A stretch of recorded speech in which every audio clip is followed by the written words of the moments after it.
ഏവർക്കും ഈ വീഡിയോയിലേക്ക് സ്വാഗതം. അപ്പോൾ ഇന്നത്തെ നമ്മുടെ ചർച്ച പ്രോബബിലിറ്റി ആക്സിയോംസ് എന്നാണ്. അപ്പോൾ ഇന്നലെ നമ്മൾ എന്താ വെച്ചാൽ ഈ ഒരു മിനിറ്റ് കേട്ടോ.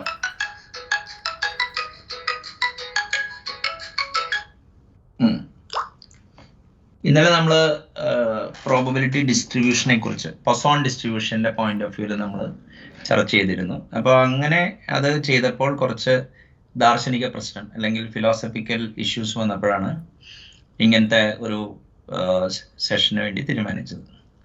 അപ്പോൾ നമ്മൾ ഇവിടെ പ്രോബബിലിറ്റി എന്നുള്ളൊരു ടേം ഉണ്ട്, ആക്സിയോം എന്നുള്ളൊരു ടേം ഉണ്ട്. അപ്പോൾ നമുക്ക് ആക്സിയം എന്താന്ന് നോക്കാം. അപ്പോൾ ഈ മാത്തമാറ്റിക്സിലാണ് പൊതുവെ ആക്സിയോമാറ്റിക് അപ്രോച്ച് ടുവേർഡ്സ് മാത്തമാറ്റിക്സ് എന്ന് പറയും. അതായത് അത് 20th സെഞ്ചുറിയുടെ തുടക്കത്തിൽ സെറ്റ് തിയറിയുടെ ആവിർഭാവത്തോടെയാണ് ഒരു axiomatic approach towards problem solving തുടങ്ങിയത്. അപ്പൊ ആക്സിയോമിനെ മലയാളത്തിൽ ഇപ്പൊ നമ്മുടെ രവീന്ദ്ര മാഷും യുക്തിവാദികളൊക്കെ വിളിക്കുന്നത് സ്വയം സിദ്ധാന്തം എന്നാണ്. അതെനിക്കൊരു അതായത് theory which doesn't require further basis, അല്ലെങ്കിൽ ഒരു അധിഷ്ഠാനം ഫർദർ വേണ്ട. അതായത് അത്രയ്ക്ക് you can make from common sense or at least okay stating the obvious. അപ്പോൾ ആക്സിയോംസ് ഒരു സെറ്റ് ഓഫ് ഒബ്വിയസ് പ്രിൻസിപ്പിൾ ആണ്. പിന്നെ പ്രോബബിലിറ്റി എന്ന് പറഞ്ഞു കഴിഞ്ഞാൽ ഇപ്പം അതിന് സംഭവ്യത എന്നാണ് അതിനെ മലയാളത്തിൽ പറയുന്നത്. അപ്പോൾ ഒരു പ്രോബബിലിറ്റി ആക്സിയോമിനെ കുറിച്ചാണ് സ്റ്റഡി. അപ്പോൾ ഈ ആക്സിയോമാറ്റിക് അപ്രോച്ച് നമ്മൾ അൺഫോർച്ചുനേറ്റ്ലി ഓർ ഫോർച്ചുനേറ്റ്ലി, അതായത് ഇപ്പം ആക്സിയോമാറ്റിക് അപ്രോച്ചിനെ ക്രിട്ടിസൈസ് ചെയ്യുന്ന കുറേ ആൾക്കാരുണ്ട്. അതിനെ ഇപ്പം നിങ്ങളിപ്പോൾ ലിറ്ററേച്ചറിൽ പോയി അടിച്ചു നോക്കി കഴിഞ്ഞാൽ ന്യൂ മാത്ത് എന്ന് പറഞ്ഞ് കാണാം. അതായത് ഈ മാത്തമാറ്റിക്സ് ഇപ്പോൾ എന്താ പറയുക, without taking any assumption basic ലോജിക്കും സെറ്റ് തിയറിയും വെച്ചിട്ട് നമ്പർ എന്താണെന്ന് ഡിഫൈൻ ചെയ്യുക, പിന്നെ അവിടെ നിന്ന് നമ്മൾ ഹോൾ നമ്പർ എന്താണെന്ന് ഡിഫൈൻ ചെയ്യുക, പിന്നെ നാച്ചുറൽ നമ്പർ എന്താണെന്ന് ഡിഫൈൻ ചെയ്യുക, പിന്നെ റിയൽ നമ്പർ, റാഷണൽ നമ്പർ എന്താണ്, പിന്നെ റിയൽ നമ്പർ, അങ്ങനെ നമ്മൾ പ്ലെയിൻ സ്പേസ്, അങ്ങനെ മാത്തമാറ്റിക്സ് ചെയ്യുന്നൊരു അങ്ങനെ പഠിപ്പിക്കണമെന്ന് വാദിക്കുന്ന ഒരു കൂട്ടർ തന്നെയുണ്ട്. അവരെയാണ് വിളിക്കുന്നത് മറ്റേ ബൂർബാക്കി ട്രഡീഷൻ എന്ന് പറയും. അപ്പോൾ നിക്കോളാസ് ബൂർബാക്കി എന്ന ബൂർബാക്കി ട്രഡീഷൻ ഓഫ് മാത്തമാറ്റിക്സ് എന്താണ്, ദ ന്യൂ മാത്ത് ഒക്കെ അടിച്ചു നോക്കി കഴിഞ്ഞാൽ ആക്സിയോമാറ്റിക് മെത്തേഡിന്റെ ഗുണങ്ങളും ക്രിറ്റിസിസവും കേൾക്കാം. അപ്പോൾ പ്രോബബിലിറ്റി തിയറി ശരിക്കും പറഞ്ഞു കഴിഞ്ഞാൽ 1650s പിയറി ഡി ഫെർമയും ബ്ലെയ്സ് പാസ്കലും തമ്മിലുള്ള ഒരു കറസ്പോണ്ടൻസി എന്നാണ് പ്രോബബിലിറ്റിയുടെ തുടക്കം വരുന്നത്. അപ്പോൾ ഒരു ഗാംബ്ലിംഗ് പ്രോസ്പെക്റ്റിനെ കുറിച്ചാണ് ഒരു ഫ്രഞ്ച് ഗാംബ്ലറായ ഷെവലിയർ ഡി മേവറെ പ്രപ്പോസ് ചെയ്തൊരു പ്രോബ്ലത്തിന് Pierre de Fermat, the man who is infamous for Fermat's last theorem, Blaise Pascal ഒരു തിയോളജിയനും മറ്റേ മാത്തമാറ്റീഷ്യനായിരുന്നു. ഇവർ തമ്മിലുള്ള ഇൻട്രാക്ഷനിലാണ് പ്രോബബിലിറ്റി ഉണ്ടായത്. പിന്നെ മറ്റേ സൈമൺ ഡി ലാപ്ലാസ് ആണ് പ്രോബബിലിറ്റിയെ കുറച്ചും കൂടി ഒരു ഫേം ഫൗണ്ടിങ്ങിലെത്തിയത്. But it was not until 20th century set തിയറിയും ഒരു മെഷർ തിയറി എന്ന് പറഞ്ഞൊരു സബ്ജക്റ്റ് ഒരു ലെബ്സക് ഇൻ്റർഗ്രൽ എന്ന് വായിക്കുന്നത്, ലെബക് ഇൻ്റർഗ്രലൊക്കെ വന്നപ്പോഴാണ് ആക്സിയോമാറ്റിക് ഡെഫിനേഷൻ പോസിബിൾ ആയത്. അത് ചെയ്തത് ഒരു കോൾമോഗ്രോവ് എന്ന് പറഞ്ഞൊരു ആളാണ്. അപ്പോൾ കോൾമോഗ്രോവ് കോംപ്ലക്സിറ്റി അങ്ങനെ കുറേ കണ്ട ഒരു റഷ്യൻ മാത്തമാറ്റീഷ്യനാണ്.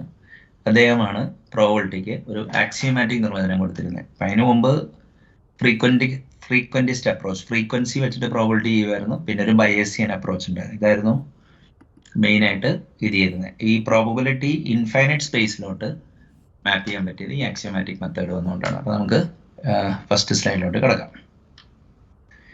ഓക്കെ, അപ്പോൾ ഈ ബേസിക് ആൾജിബ്ര ഓഫ് കോൾമോഗ്രോവ് ആണ് അത് ഇത് ചെയ്തത്. ഇപ്പോൾ കോൾമോഗ്രോവിൻ്റെ ഫുൾ നെയിം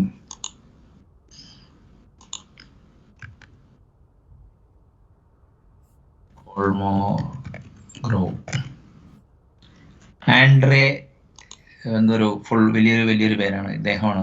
അപ്പോൾ 1987 വളരെ, അതായത് 1933 30ാമത്തെ വയസ്സിലാണ് പുള്ളി ഈ എന്താ പറയുക, ഇദ്ദേഹമാണ് ഈ പ്രോബബിലിറ്റിയെ ആക്സിയോമാറ്റൈസ് ചെയ്തത്.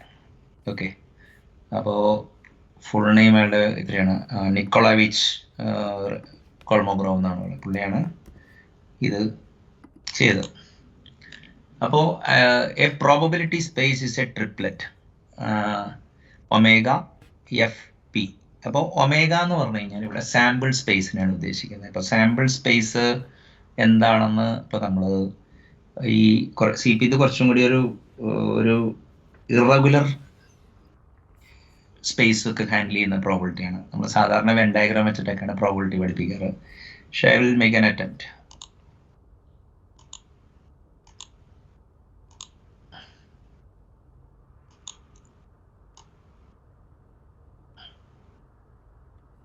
ഇതാണ് സാമ്പിൾ സ്പേസ് എന്ന് വിചാരിക്കാം. ഓക്കെ, അപ്പോൾ നമുക്കിപ്പോൾ ഒരു തൽക്കാലത്തേക്ക് ഒരു ഇവൻസ് എന്താണെന്ന് നമുക്ക് നോക്കാം.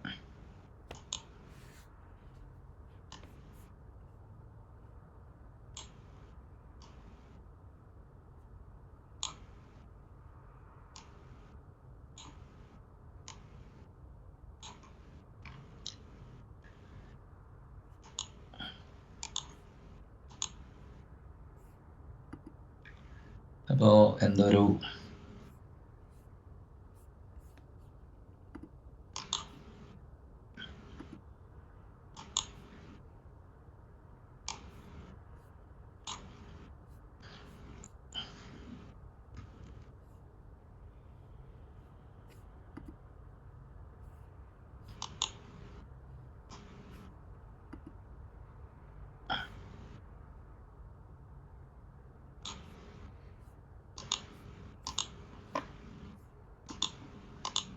ഓക്കെ,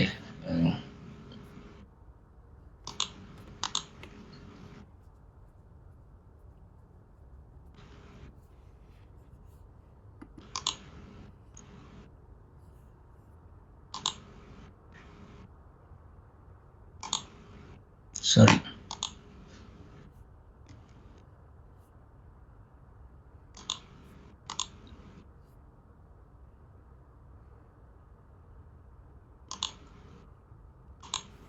ഓക്കെ, ഇപ്പോൾ ഇതൊരു ഇപ്പോൾ തൽക്കാലത്തേക്ക് വൈറ്റ് വേറൊരു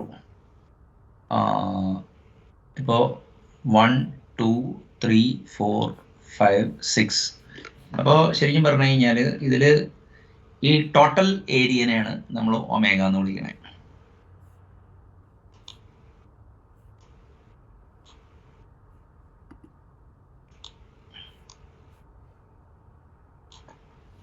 ഇനി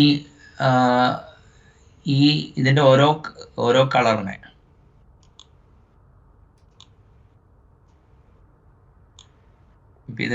ഇപ്പൊ ഇത് എഫ് എന്ന് പറഞ്ഞാൽ F1 എന്നുള്ളൊരു ഇവന്റ് ആയിരിക്കും.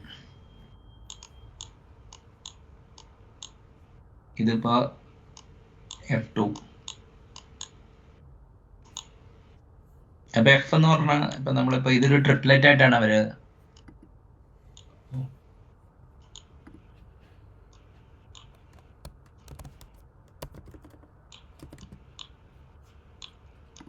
FP.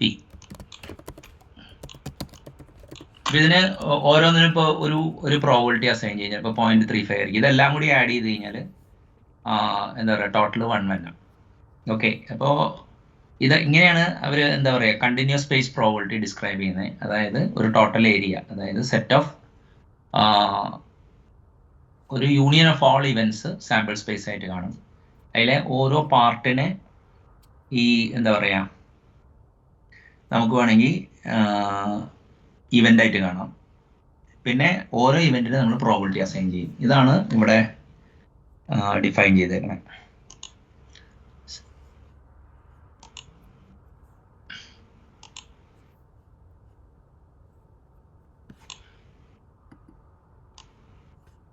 Sigma FP sample space എന്നാണ് ഇതിനെ വിളിക്കണേ. അത് ആ ഹോൾ ഏരിയനെ കണ്ടാൽ മതി. ഇപ്പൊ ഇപ്പൊ എന്താ പറയാ ഈ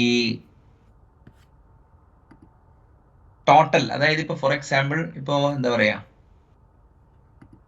നമുക്ക് വേണമെങ്കിൽ ടെക്നിക്കലി ഈ F1ന്റെ യൂണിയൻ എടുക്കാം. എല്ലാം കൂടി ഇപ്പൊ ടോട്ടൽ സ്പേസും വേണമെങ്കിൽ നമുക്ക് F ആയിട്ട് നമുക്ക് കാണാം ഇവന്റ്. അപ്പൊ ഇങ്ങനെ ഒരു എന്താ പറയാ ഇന്ന സാധനം വരുന്നില്ല. What is the probability that be ഈ ബ്ലൂവും ഈ മറ്റേ സാഫ്രൺ റീജിയനും ഒരുമിച്ച് വരാനുള്ള പ്രോബിലിറ്റി വരുമ്പോൾ നമുക്ക് ഇത് രണ്ടും കൂടി അക്യുമുലേറ്റ് ചെയ്തെടുക്കാം. അപ്പോൾ ഇവന്റ് എന്ന് പറയുന്ന സാധനം അതായിരിക്കും.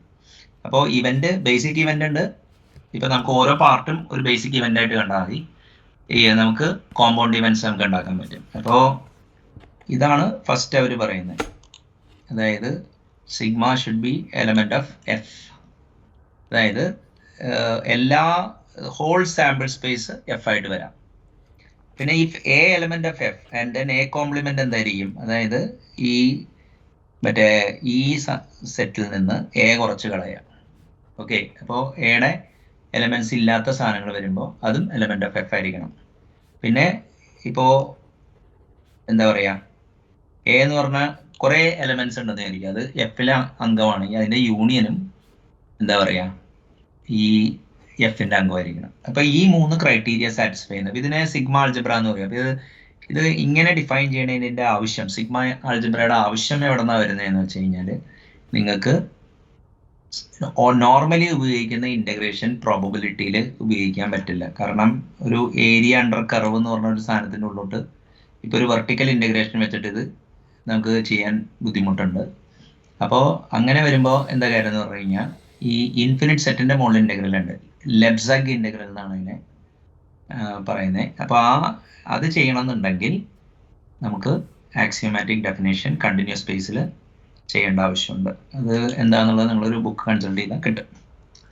ഇനി ഈ പി എന്ന് പറഞ്ഞ സാധനം, probability should be equal to, അതായത് ഈ എന്താ പറയുക ഈ probability of F should be mapped to 0 and 1. അതായത് 0ക്കും 1നും ഇടയ്ക്കുള്ള ഒരു വാല്യൂ ആയിരിക്കണം.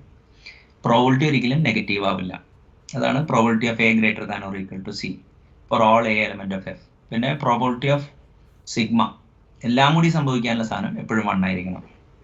പിന്നെ for any sequence of mutually disjoint events A1 A2 അതിൻ്റെ ഇൻ്റർസെക്ഷൻ 5 ആയിരിക്കണം. അപ്പോൾ ഇപ്പോൾ ഈ നമ്മൾ നേരത്തെ വരച്ചതിൽ ഇന്നവേ നൾ സെറ്റ് നമ്മൾ എന്താ പറയുക, ഈ വൈറ്റും ഒരു സ്പേസ് ആണെന്ന് വിചാരിക്കുക. അപ്പോൾ ഇത് തമ്മിൽ ഓവർലാപ്പ് ഇല്ല, അപ്പോൾ മ്യൂച്വലി ഡിസ്ജോയിൻ്റ് ആണ്. അപ്പോൾ ഈ ഷേപ്പിൻ്റെ ഒരു ഗുണം എന്ന് വെച്ചാൽ ഇത് മ്യൂച്വലി എക്സ്ക്ലൂസീവ് അല്ലെങ്കിൽ ഡിസ്ജോയിൻറ്റ് മാത്രമല്ല, അത് collectively exhaustive, whole sample space അത് ടൈൽ ചെയ്യുന്നുണ്ട്. അപ്പോൾ അതിനെ പാർട്ടീഷൻ എന്ന് വിളിക്കും. അപ്പോൾ ഇതൊക്കെയാണ് ഇതിൻ്റെ ബേസിക് സാധനം. അപ്പോൾ പ്രോബബിലിറ്റി എന്ന് പറഞ്ഞു കഴിഞ്ഞാൽ ഒരു സാമ്പിൾ സ്പേസ് എന്ന് പറഞ്ഞു കഴിഞ്ഞാൽ യൂണിയൻ ഓഫ് ഓൾ ഇവൻറ്റ്സ് എന്ന് കണ്ടാൽ മതി. പിന്നെ അതിൻ്റെ ഒരു സബ്സെറ്റ്, ആ സബ്സെറ്റ് എന്ന് പറയുമ്പോൾ മറ്റേ യൂണിയൻ തന്നെ സബ്സെറ്റ് ആയിട്ട് വരാം. എഫ് എന്ന് പറഞ്ഞ സാധനം, എഫിന് അങ്ങനെ ഒരു ലിമിറ്റ് ഒന്നുമില്ല. F can be equal to എന്താണ്, omega can be part of F. അതിനായിട്ട് സൂപ്പർ സെറ്റ് ആവാൻ പറ്റില്ല. ഓക്കെ, ആൻഡ് അങ്ങനെ ഓരോ എഫിനും നമ്മൾ പ്രോബിലിറ്റി അസൈൻ ചെയ്യുക മാത്രമല്ല, പ്രോബിലിറ്റി എല്ലാം കൂടി അക്യൂമുലേറ്റ് ചെയ്ത് കഴിഞ്ഞാൽ 1 വരണം. ഇതാണ് ഈ പ്രോബബിലിറ്റിയുടെ ബേസിക് ആക്സിയം. അതായത് ഒരു സാമ്പിൾ സ്പേസ്, ഒരു സിഗ്മ ആൾജിബ്ര, പിന്നെ ഒരു പ്രോബബിലിറ്റി മെഷർ. ആ മെഷർ ഇപ്പോൾ ഇൻ്റഗ്രേഷൻ ലെബ്സഗ് ഇൻ്റഗ്രൽ ഉപയോഗിച്ചാലാണ് നമുക്ക് കോംപ്ലിക്കേറ്റഡ് പ്രോബ്ലത്തിൽ ചെയ്യാൻ പറ്റുള്ളൂ. അപ്പോൾ പക്ഷേ ഡിസ്ക്രീറ്റ് പ്രോബബിലിറ്റിക്ക് ദിസ് ഈസ് എനഫ്. അപ്പോൾ എന്തെങ്കിലും ഡൗട്ട് ഉണ്ടോ അതിൽ?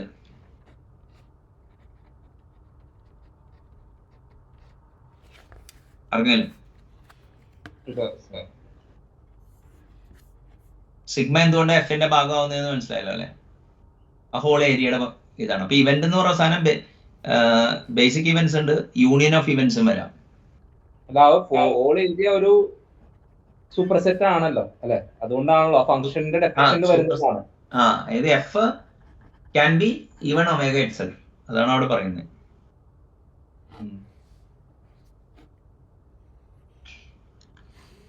ഓക്കെ, ഇതിന്റെ ഫിസിക്കൽ ഇക്വലന്റ് എന്താണ്? അങ്ങനെയല്ല, അതല്ല. ഇപ്പൊ നമുക്ക് പ്രോബബിലിറ്റിയെ ഡിസ്ക്രീറ്റ് പ്രോബബിലിറ്റി, കണ്ടിന്യൂസ് പ്രോബബിലിറ്റി എന്ന് പറയും. ഇപ്പൊ നമ്മളിപ്പോ പ്രോബബിലിറ്റി പെട്ടെന്ന് കേൾക്കുമ്പോ നമ്മുടെ ഒരു മറ്റേ എന്താ പറയാ, റെഡ് ആപ്പിൾ ഉണ്ട്, ഗ്രീൻ ആപ്പിൾ ഉണ്ട്, അങ്ങനെയാണെങ്കിൽ what is the probability of total apple 30 അങ്ങനെ what is the probability of taking 1 at a time എന്നൊക്കെ പറയുന്നത് ശരിക്കും പറഞ്ഞു കഴിഞ്ഞാൽ നമ്മൾ ഡിസ്ക്രീറ്റ് പ്രോബബിലിറ്റി അവിടെ ഉപയോഗിക്കുന്നത്. പക്ഷേ പ്രോബബിലിറ്റി നമുക്ക് ഏരിയ കാണുന്നതിലും വോളിയം കാണുന്നതിലൊക്കെ വേണ്ടേ? അപ്പൊ കണ്ടിന്യൂസ് സ്പേസിലും നമുക്ക് പ്രോബബിലിറ്റി ഡിഫൈൻ ചെയ്യണമെങ്കിൽ ഒരു ടോപ്പോളജിക്കൽ അപ്രോച്ച്, അതായത് സെറ്റ് തിയറിറ്റിക്കൽ അപ്രോച്ച് എടുത്താലേ നമുക്ക് എന്താ പറയുക സർട്ടൺ കോംപ്ലിക്കേറ്റഡ് ഇന്റഗ്രൽസ് ചെയ്യാൻ പറ്റുള്ളൂ. അല്ലെങ്കിൽ പ്രോബബിലിറ്റിയെ ഇൻഫൈനൈറ്റ് സ്പേസിലോട്ട്, ഫൈനൈറ്റ് സ്പേസ് പ്രോബബിലിറ്റിക്ക് നമുക്ക് ഡിസ്ക്രീറ്റ് മതി, പക്ഷെ ഇൻഫൈനൈറ്റ് സ്പേസ് ഇതിലോട്ട് ചെയ്യണമെന്നുണ്ടെങ്കിൽ നമ്മൾ സ്ട്രിക്റ്റ് ഡെഫിനിഷൻ വേണം. അതാണ് ഞാൻ അങ്ങനത്തെ ഒരു ഈ പദം ഓയിൽ സ്പില്ലാന്ന് വിചാരിച്ചു വേണമെങ്കിൽ വിത്ത് ഡിഫറെന്റ് പ്രഷേഴ്സ് ആണെന്ന് വെച്ചാൽ ഓരോ കളർ അങ്ങനെ.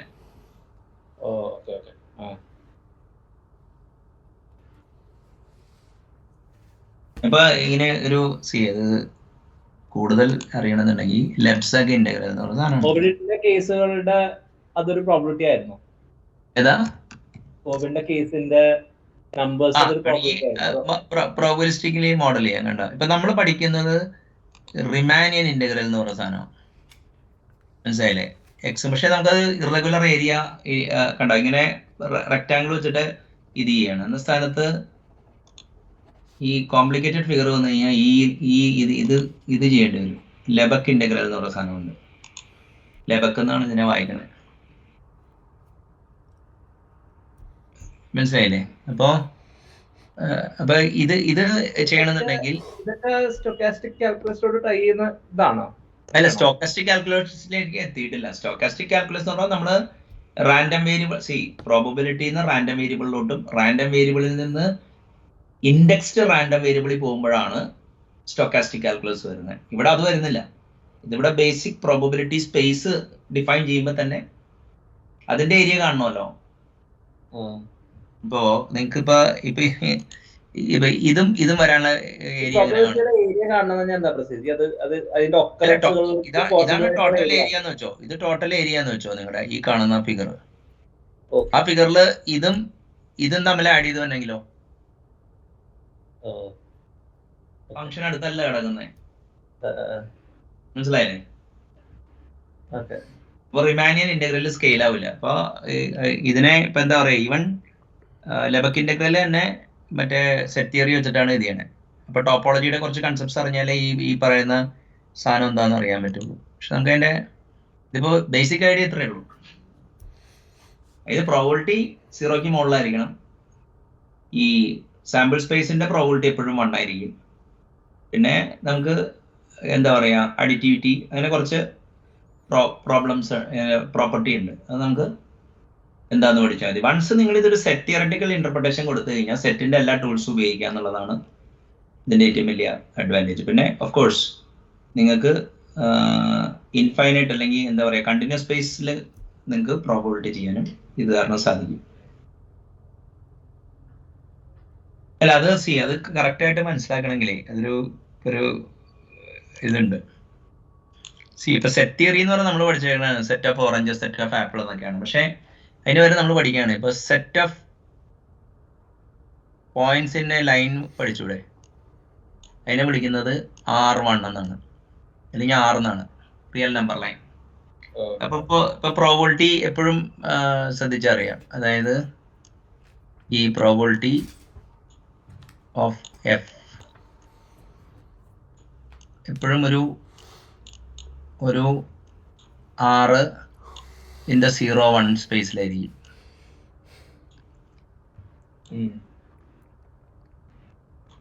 അപ്പൊ ഇനിയിപ്പോ നിങ്ങള് ഇതിപ്പോ പ്ലെയിൻ ആക്കിയെന്ന് വെച്ചോ, R2i. ഇനിയിപ്പോ നിങ്ങൾക്ക് വേണമെങ്കിൽ ഇതിപ്പോ Z ആക്സിസ്, ഓക്കെ, ഇതിപ്പോ തൽക്കാലം നമുക്ക് റൈറ്റ് ഹാൻഡഡ് സിസ്റ്റം വരയ്ക്കാം.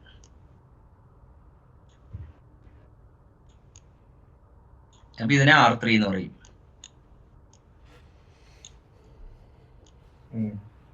അപ്പൊ നിങ്ങൾ സെറ്റ് ഓഫ് റിയൽ നമ്പേഴ്സിനെ R എന്ന് വിളിക്കാമെങ്കിൽ ഒരു ordered pair of real number, ordered pair ആയിരിക്കണമല്ലോ. ഇപ്പൊ നിങ്ങളിപ്പോ 2 പോയിന്റ്സ് നിങ്ങൾ എങ്ങനെയാ പറയണേ? XY എന്നല്ലേ പറയണേ?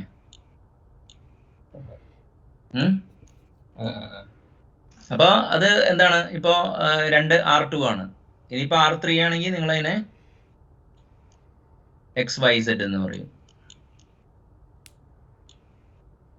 അപ്പൊ അങ്ങനെയാണ് ഈ സെറ്റ് തിയറിയിൽ നിന്ന് നമ്മൾ മറ്റേ ലൈനിലോട്ടും, ലൈൻ എന്ന് പറഞ്ഞാൽ R, പ്ലെയിൻ എന്ന് പറഞ്ഞാൽ R2, R3. അങ്ങനെയാണെങ്കിൽ എന്തുകൊണ്ട് RN പാടില്ല എന്നാണ് ചോദ്യം. Rn എപ്പോഴും എന്തായിരിക്കും, ഒരു ഹൈപ്പർ സ്പേസ് ആയിരിക്കും. എനിക്ക് മനസ്സിലായി. പറഞ്ഞ സെറ്റ് തിയറിയിലോട്ട് സെറ്റ് ഇപ്പൊ ഞാൻ ചോദിക്കട്ടെ, ഇപ്പൊ സെറ്റ് തിയറിയിൽ നിന്ന് എങ്ങനെയാണ് ഈ കാൽക്കുലസ് തന്നെ അങ്ങനെയൊക്കെ അറിയണമല്ലോ നമുക്ക്. എങ്ങനെയാണ് ഒരു ബേസിക് സെറ്റ് തിയറി കുറെ സെറ്റ് ഓഫ് ഡിസ്ക്രീറ്റ് പോയിന്റ്സ് എന്നൊക്കെ പറയാം. ഇപ്പൊ ആപ്പിൾ, ഓറഞ്ച് അങ്ങനെയൊക്കെയാണ് നമ്മൾ പഠിക്കുന്നത്. ഇപ്പൊ നമ്പർ ഓഫ് വർക്കേഴ്സ് ഇന്നെ കമ്പനി, ഫ്ലീറ്റ്സ് ഇന്നെ കമ്പനി എഫ് ആണ്. ഇനിയിപ്പോ ഊബറിന്റെ ഒക്കെ നമ്മൾ മോഡൽ ചെയ്യുകയാണെങ്കിൽ set of finite amount of fleets അല്ലേ നമ്മള് ഓടിക്കുക, എത്ര ഷോപ്പേഴ്സ് ഉണ്ട് അവരുടെ സെറ്റ് ഉണ്ടാവും. ഇതൊക്കെ കൂടി കാർട്ടീഷ്യൻ പ്രൊഡക്റ്റ് എടുത്ത് കൺസ്ട്രെയിന്റ് സെറ്റ് ചെയ്തിട്ടാണ് ഡ്രൈവറെ അലോക്കേറ്റ് ചെയ്യുന്നത്. അപ്പൊ എങ്ങനെയാണ് ഈ സെറ്റ് വെച്ചിട്ട് ഈ ഇന്റഗ്രലും മറ്റേ കാൽക്കുലസ് ഒക്കെ ചെയ്യണമെന്നുള്ളൊരു ചോദ്യം വരാലോ. അതെങ്ങനെയാന്ന് വെച്ചാല് R എന്ന് പറഞ്ഞു കഴിഞ്ഞാൽ സെറ്റ് ഓഫ് റിയൽ നമ്പേഴ്സ് ആണ്. It can represent a line. R2 ഉണ്ട്, ordered pair of real numbers XY ഉള്ളത്. അത് it will represent a plain.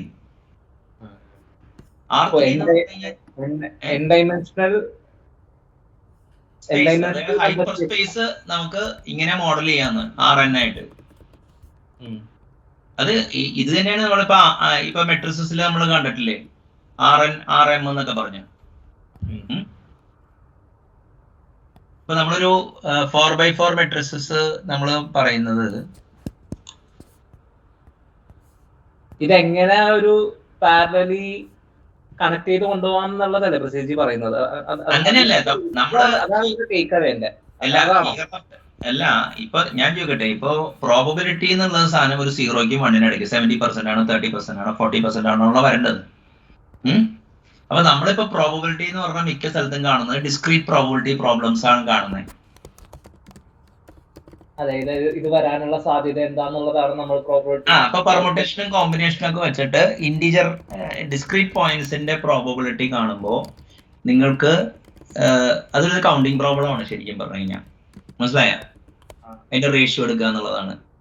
പക്ഷെ what about an irregular area, ഒരു ഓയിൽ സ്പില്ലിന്റെ മറ്റേ എന്താ പറയാ ഇമ്പാക്റ്റിന്റെ ഏരിയ, അത് ഇന്റഗ്രേറ്റ് ചെയ്യാന്ന് പറഞ്ഞു കഴിഞ്ഞാൽ നമുക്ക് ഡിറ്റർമിനിസ്റ്റിക് ഇതിൽ മറ്റേ എന്താ പറയാ ഒരു റെഗുലർ സ്പേസിലല്ല നടക്കുന്നത്, ഒരു കണ്ടിന്യൂസ് സ്പേസിലല്ല നടക്കുന്നത്. അപ്പോ പ്രോബബിലിറ്റി ഡിസ്ക്രീറ്റ് സ്പേസിലും കണ്ടിന്യൂസ് സ്പേസിലും വർക്ക് ചെയ്യണമെന്നുണ്ടെങ്കിൽ കണ്ടിന്യൂസ് സ്പേസിലാണ് നമ്മൾ ഡിഫൈൻ ചെയ്യണത്. അപ്പൊ ചോദ്യം വരും, സെറ്റ് എങ്ങനെ വരുന്നതെന്ന്. അത് അവിടെയാണ് സെറ്റ് ഓഫ് പൊസിഷൻ വെക്ടേഴ്സോ അല്ലെങ്കിൽ സെറ്റ് ഓഫ് പോയിന്റ്സിന്റെ പ്ലെയിനോ R2 ആയിരിക്കും സെറ്റ് ഓഫ്. അപ്പൊ അങ്ങനെ അതിൽ നിങ്ങൾക്ക് എന്ത് മാത്തമാറ്റിക്സ് ആണോ നിങ്ങൾ പ്ലെയിനിലും സ്പേസിലും ചെയ്യുന്നത്, അത് തന്നെ ഹൈപ്പർ സ്പേസിലും വർക്ക് ചെയ്യും. നമ്മുടെ ഹ്യൂമൻ വിഷ്വൽ കോർട്ടെക്സ് സിസ്റ്റത്തിന് അത് കാണാൻ പറ്റാത്തതുകൊണ്ടാണ് we are limiting ourselves to 2 and 3 dimension. പിടികിട്ടിയ? അപ്പോ അതേ കാര്യങ്ങൾ അറിഞ്ഞാലാണ് ഇതെങ്ങനെയാണ് വരുന്നതെന്ന് അറിയാൻ പറ്റുള്ളൂ. മനസ്സിലായില്ലേ? ഇപ്പൊ ഞാൻ നേരത്തെ കാണിച്ച ഇറഗുലർ ഏരിയയും ഈ സെറ്റ് തിയറിയും തമ്മിൽ ബന്ധപ്പെടുത്തണമല്ലോ. ഞാനത് ആ ഒരു പ്ലെയിനിലാണ് അത് കാണിച്ചത്. Every point can be addressed as A എന്താ പറയാ പ്ലെയിൻ. അത് നിങ്ങൾക്ക് വേണമെങ്കിൽ എത്ര വേരിയബിൾ അനുസരിച്ച് അത് നിങ്ങൾക്ക് ഹൈപ്പർ സ്പേസിലോട്ടും കൊണ്ടുപോകാം.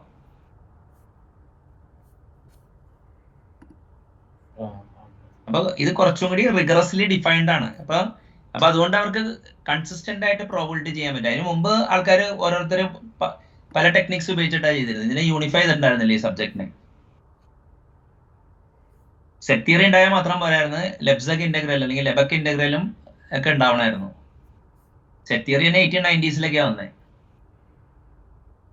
അത് കഴിഞ്ഞിട്ടാണ് മാത്തമാറ്റിക്സ്, ലോജിക്കും മാത്തമാറ്റിക്സും വെച്ചിട്ട് എൻ്റർ മാത്തമാറ്റിക്സ് കണ്ടുപിടിക്കാൻ ഇതിനെ. അപ്പൊ ഇത് മെയിൻ ഞാനിത് കാണിക്കാൻ കാരണം എന്ന് വെച്ചാൽ നമ്മൾ പ്രോഗ്രാമിംഗ് പഠിക്കുമ്പോൾ functions as mapping between sets എന്നാണ് പഠിക്കുന്നത് ഫംഗ്ഷണൽ പ്രോഗ്രാമിംഗിൽ. അവിടെ നിന്ന് എങ്ങനെ ഈ കാൽക്കുലസ് ഒക്കെ ചെയ്യാന്നുള്ള ചോദ്യം എനിക്ക് എപ്പോഴും വരാറുണ്ട്. അത് വരുന്നതെന്ന് വെച്ച് കഴിഞ്ഞാൽ R1, R2, R3, R4 real അനാലിസിസും topology ഒക്കെ പഠിച്ചു കഴിഞ്ഞാൽ you will be able to understand it. അപ്പോൾ അവിടെയാണ് ഈ സിഗ്മ ആൾജിബ്ര ഇങ്ങനത്തെ റിഗറസ് ഡെഫിനിഷന്റെ കാര്യം വരുന്നത്.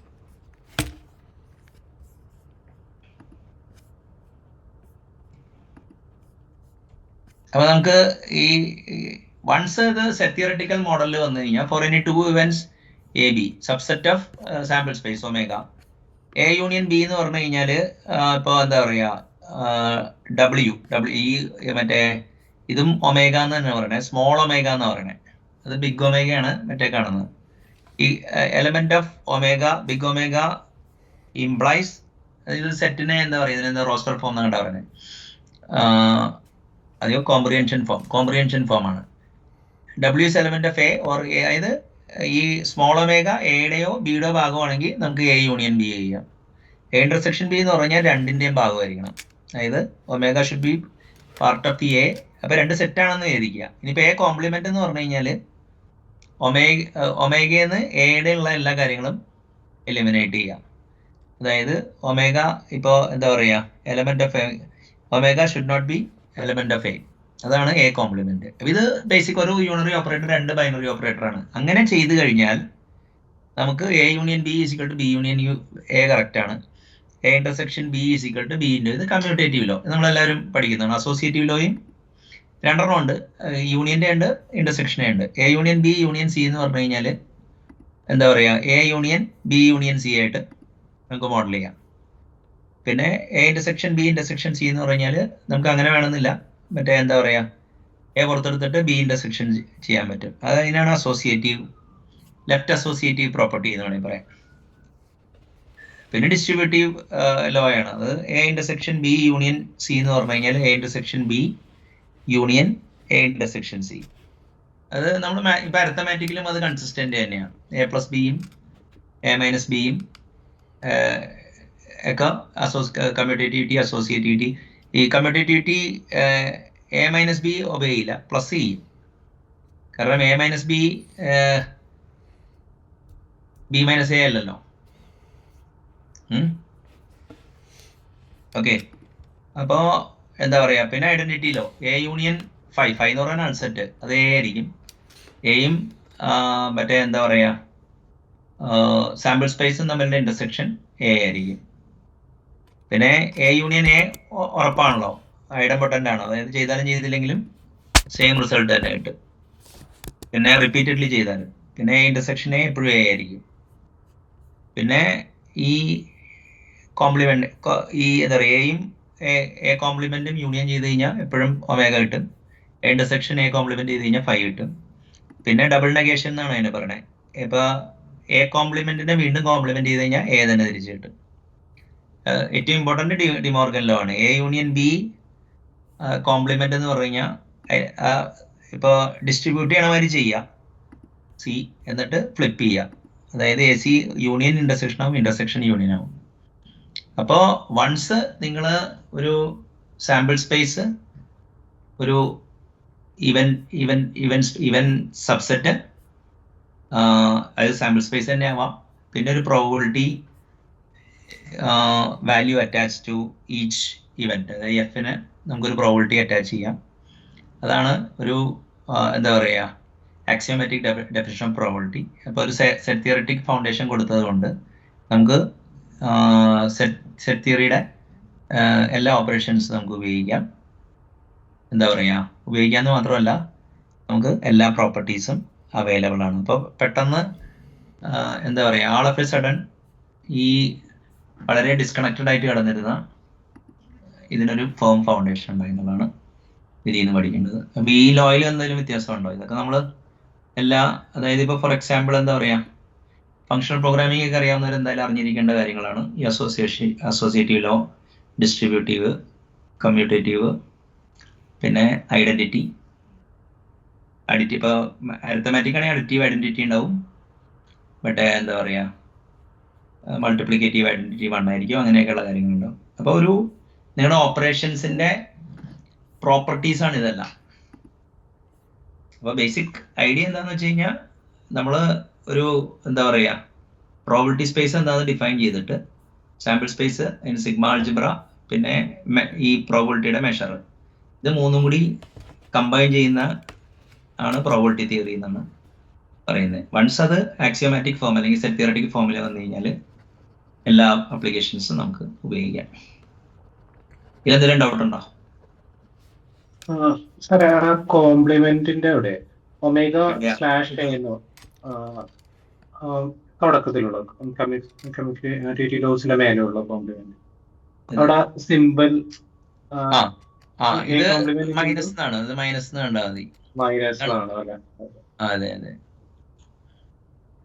അതായത് ഇതിനിപ്പോ യൂണിവേഴ്സൽ സെറ്റ് ആയിട്ട് നമുക്ക് കാണാം ഏത് ഈ ഒമേഗനെ.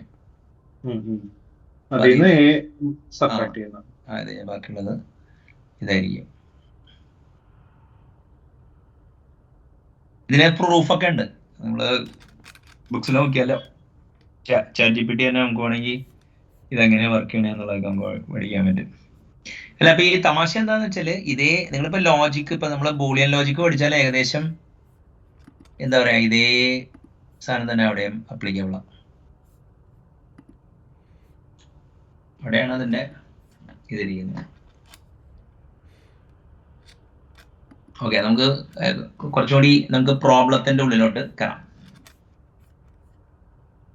In A school let A B the event that A student passes mathematics. അതായത് എ എന്ന് പറഞ്ഞൊരു ഇവന്റ് ഉണ്ട്, അതായത് മാത്തമാറ്റിക്സിൽ പാസ്സായി. അപ്പൊ അതിന്റെ പ്രോബിലിറ്റി എന്താന്ന് അടിക്കി കൊടുത്തിട്ടുണ്ടാവും.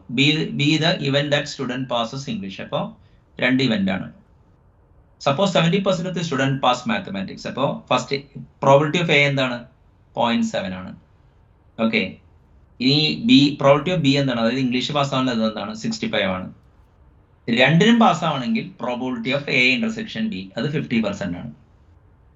അതായത് ഇംഗ്ലീഷിന് 70% പേര്, മറ്റേ എന്താ പറയാ ഇംഗ്ലീഷിന് 65% പേര്, രണ്ടിലും പാസ്സായവര് 50% പേര്. അപ്പോൾ നമുക്ക് കാൽക്കുലേറ്റ് ചെയ്യേണ്ടതാണ് find the probability that A student passes at least 1 of the 2 subjects. അതായത് ഏതെങ്കിലും ഒരെണ്ണം പാസ്സായിരിക്കണം. അപ്പോൾ ഐദർ അയാൾ എ പാസ്സായിരിക്കണം അല്ലെങ്കിൽ ബി പാസ്സായിരിക്കണം. അപ്പോൾ probability of A union B ആണ് നമുക്ക് കാണേണ്ടത്. അപ്പോൾ നമുക്ക് എന്തൊക്കെ തന്നിട്ടുണ്ട്? പ്രോബിലിറ്റി ഓഫ് എ തന്നിട്ടുണ്ട്, പ്രോബിലിറ്റി ഓഫ് ബി തന്നിട്ടുണ്ട്, probability of A intersection B ഉണ്ട്. അപ്പോൾ ഫോർമുല എന്താണെന്ന് വെച്ച് കഴിഞ്ഞാൽ P of A union B is equal to P of A plus P of B minus P of A intersection B. അപ്പോൾ ഇവിടെ ഒരു ചെറിയൊരു എക്സ്പ്ലനേഷൻ്റെ ആവശ്യമുണ്ട്. Let me. ഇതാണ് ഒരു ഇവന്റ് എന്ന് വിചാരിക്കുക, എ. അപ്പൊ ഇവിടെ എ യൂണിയൻ ബി ചെയ്യുമ്പോൾ ഒരു പ്രശ്നം എന്താണെന്ന് വെച്ചാൽ ഈ ഏരിയ ഉണ്ടല്ലോ,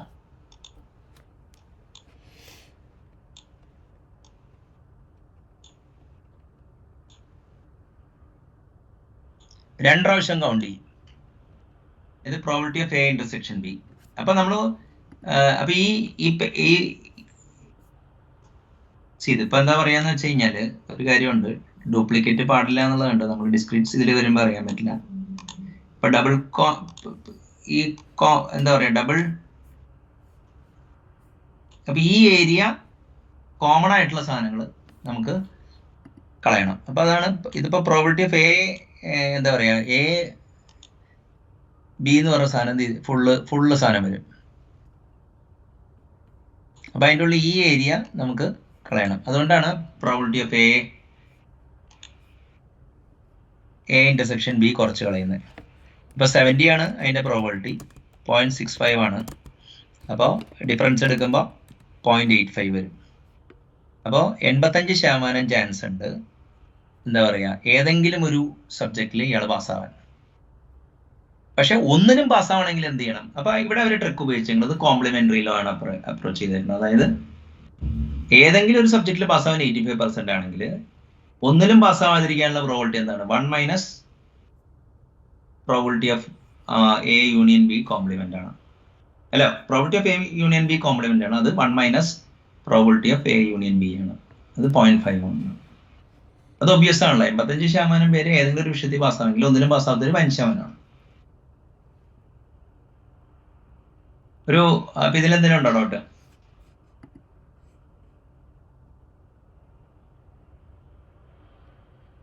എന്റെ സ്ഥാനത്ത് വേറൊരു കാര്യം കൂടി അറിയേണ്ട കാര്യമുണ്ട്. ഇപ്പൊ എന്താ പറയാ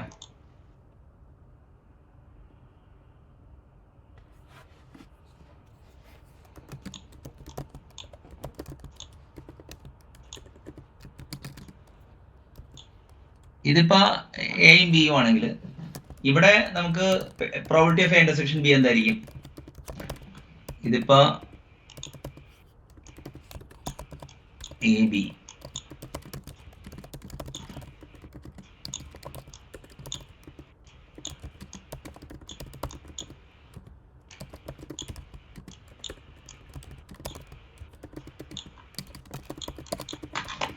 ഇവിടെ നൾ സെറ്റ് ആയിരിക്കും അല്ലേ.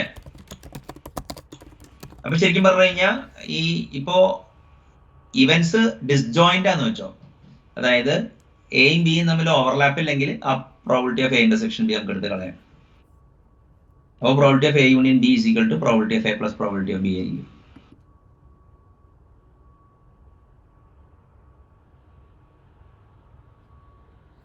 ഡൗട്ടൊന്നുമില്ല.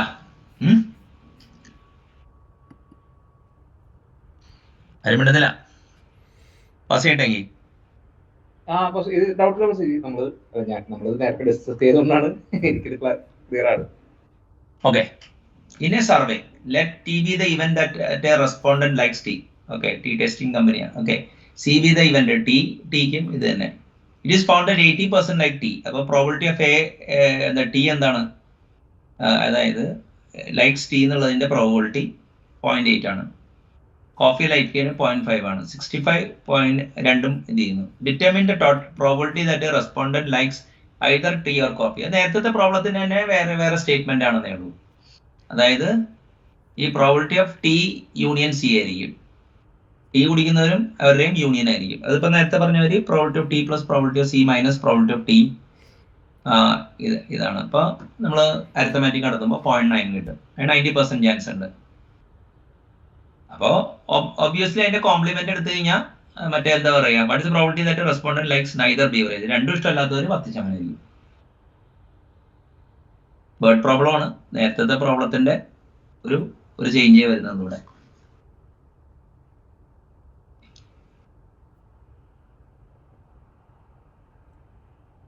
On a game show, A be the event that a contestant wins a main prize. B the event that above probability of A, probability of B. Suppose the probability of winning a main prize is 40%. അപ്പോൾ probability of A 0.4 ആണ്. Probability of winning the bonus prize 0.3 ആണ്. രണ്ടും ചെയ്യുന്നത് 15%. Find the probability that a contestant wins at least one prize. ഏതെങ്കിലും ഒരെണ്ണം എന്ന് പറഞ്ഞാൽ probability of A union B ആയിരിക്കും. അത് നേരത്തെ തന്നെ ഇതാണ്. ഇനിയിപ്പോ എന്താ പറയുന്നത് വെച്ചാല്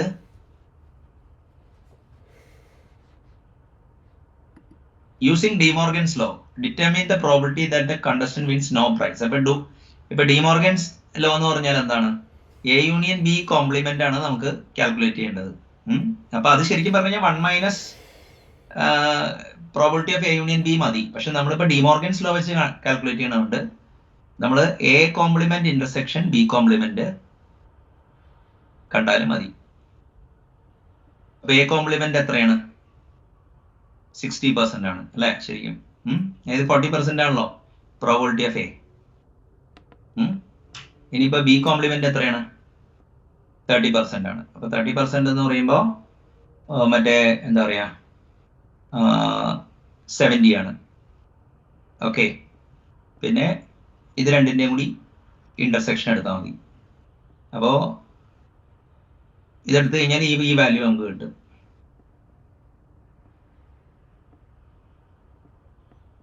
No prize means the contestant gets neither A nor B.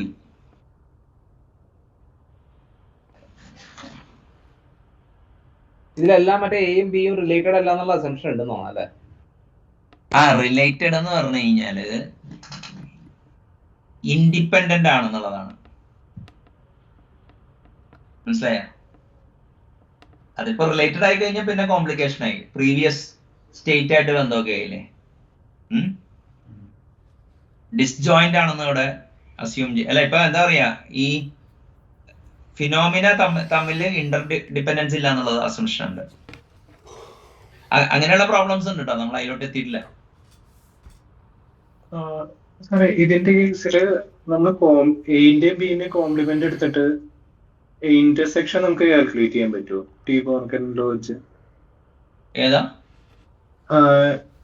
നമുക്ക് എ കോംപ്ലിമെന്റ് 60% കിട്ടും, ബി കോംപ്ലിമെന്റ് 70% കിട്ടും. അതെ.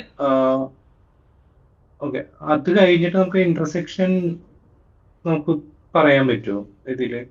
അല്ല, ഇപ്പൊ ഈ പ്രോബ്ലത്തില് കാൽക്കുലേറ്റ് ചെയ്യാൻ പറ്റില്ല.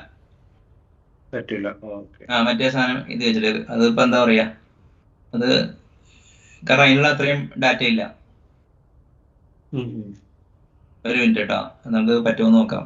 അതായത് അപ്പൊ അത് യൂണിയൻ ബി കോംപ്ലിമെന്റ് ആവും, അപ്പൊ അത് ഇത് ചെയ്യാൻ പറ്റില്ല. പക്ഷെ ആ ഐഡിയ കിട്ടിയില്ലേ എന്താന്നുള്ളത്, ഐഡിയ കിട്ടി. അപ്പൊ ഇത് നമ്മൾ കുറച്ച് പ്രോബ്ലംസ് വർക്ക് ചെയ്താൽ മതി. അപ്പൊ ഇത് ഈ സെറ്റ് എല്ലാം ഒരേ ഇത് തന്നെയുള്ളത്. എന്താ പറയാ, F B the event that A book is fiction, I B the event that A book is illustrated. അപ്പോ ഫിക്ഷനും ഇലിസ്ട്രേറ്റഡും ഉണ്ട്, രണ്ടായിട്ടുള്ളതുണ്ട്. അപ്പൊ find the probability that randomly the book is either fiction or A or B ആണ്. അപ്പൊ കണ്ട F union I ആ same സാധനം വെച്ച് തന്നെ നമുക്ക് കാൽക്കുലേറ്റ് ചെയ്യാം.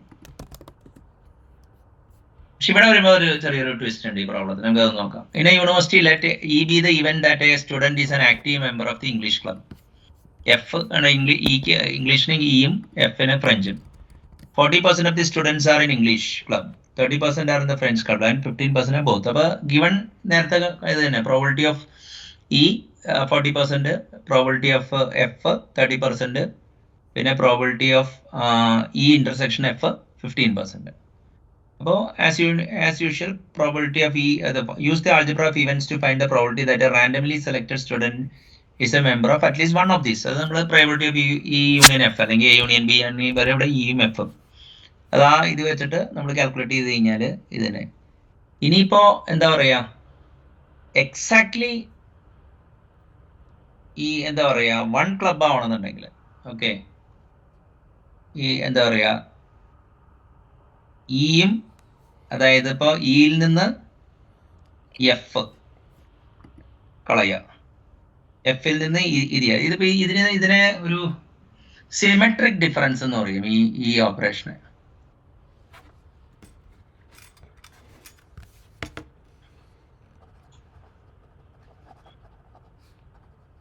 അപ്പൊ എക്സാക്ട്ലി വണ്ണിന് പ്രോബിലിറ്റി ഓഫ്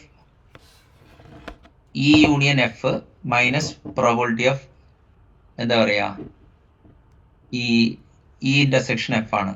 അത് 0.4 ആണ് അവർ പറയുന്നത്.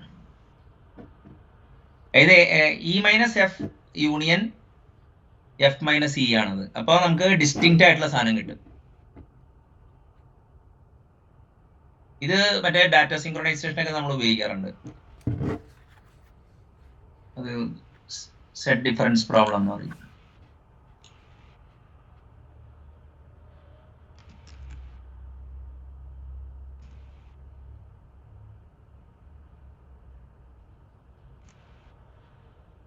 അല്ല, അത് ഒരു ഡൗട്ട് ചോദിക്കട്ടെ. അതപ്പോ വണ്ണീന്ന് ഇന്റർസെക്ഷൻ കളഞ്ഞാ പോരെ? ഏതാ, ഒരു മിനിറ്റ് കേട്ടോ, ഒരു മിനിറ്റ്, ഞാൻ ഇതൊന്നും വൺ ക്ലബ് എന്ന് പറയണ. അല്ല, ഒരു മിനിറ്റ്, ഇത് ഞാൻ ഇതൊന്ന് കാണിച്ചിട്ട് നമുക്ക് അതിലോട്ട് ഒരു minute.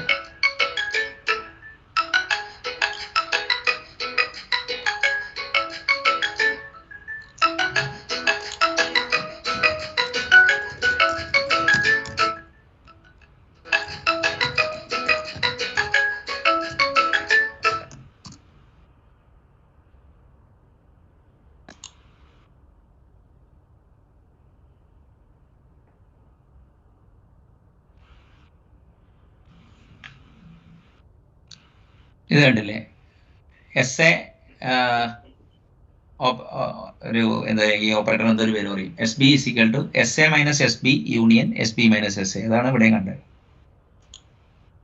E minus F union F minus എന്താ പറയാ ഇ. ഏതാ ഉദ്ദേശിച്ചേ പറഞ്ഞേ?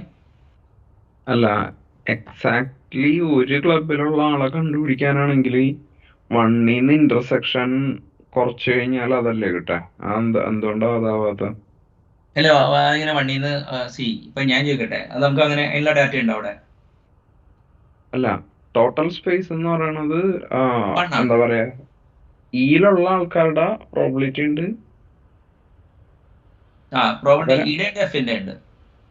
ഓക്കെ, അപ്പൊ രണ്ട് പ്രോബിലിറ്റിയുടെയും കൂടി യൂണിയൻ എടുത്തു കഴിഞ്ഞാൽ ടോട്ടൽ ക്ലബിലുള്ള ആൾക്കാരെ. അല്ല, ആ യൂണിയൻ എടുക്കണമെന്നുണ്ടെങ്കിൽ നിങ്ങൾ പ്രോബിലിറ്റി ഓഫ് ഇപ്പൊ ഞാൻ പറയട്ടെ, അവിടെ ഇതൊക്കെ ഇപ്പൊ നമുക്ക് അവിടെ ഇപ്പൊ എന്താ പറയാ ഡബിൾ കൗണ്ടിങ് വരൂല. ഡബിൾ കൗണ്ടിങ് ആ ഇന്റർസെക്ഷൻ കുറച്ച് കളഞ്ഞിട്ടുണ്ടല്ലോ. അതായത് യൂണിയൻ കാണാൻ വേണ്ടി. അപ്പൊ യൂണിയൻ എടുത്തു കഴിഞ്ഞാല് രണ്ടെണ്ണമല്ലേ അല്ല, യൂണിയൻ എടുത്തു കഴിയുമ്പോ മൊത്തം ക്ലബിലുള്ള എല്ലാവരുമായി. ഇല്ലല്ലോ, എന്നിട്ട് അത് അല്ല, 1 അല്ല, ക്ലബിലുള്ള എല്ലാവരുടെയും ഇന്റർസെക്ഷൻ കുറച്ചാ പോരെ. അതായത് യൂണിയനിൽ നിന്ന് ഇന്റർസെക്ഷൻ കുറച്ചാ പോരെ. അതാണ് ഇവിടെ ചെയ്തേക്കണം. അതെ. ഓക്കെ. ഞാൻ ഈ എക്സാക്ട്ലി വണ്ണിന് വേറെ ഫോർമുല എന്നുള്ള രീതിയിൽ ഇല്ല, അതാണ് അവിടെ അവര് ഇത് ചെയ്തേ. ഓക്കെ. അപ്പോ find the probability that a student is exactly one club, either English or French, not both. അതായത് നമ്മൾ യൂണിയൻ എഫ് 55 കണ്ടുപിടിച്ചിട്ടുണ്ട്. പിന്നെ അതിൽ നിന്ന് ഇത് കുറച്ചുകൂടെ ഞാൻ പോരെ, കോമൺ ആയിട്ടുള്ളത്. ഇതവിടെ ഹിന്റ് തന്നിട്ടുണ്ട്.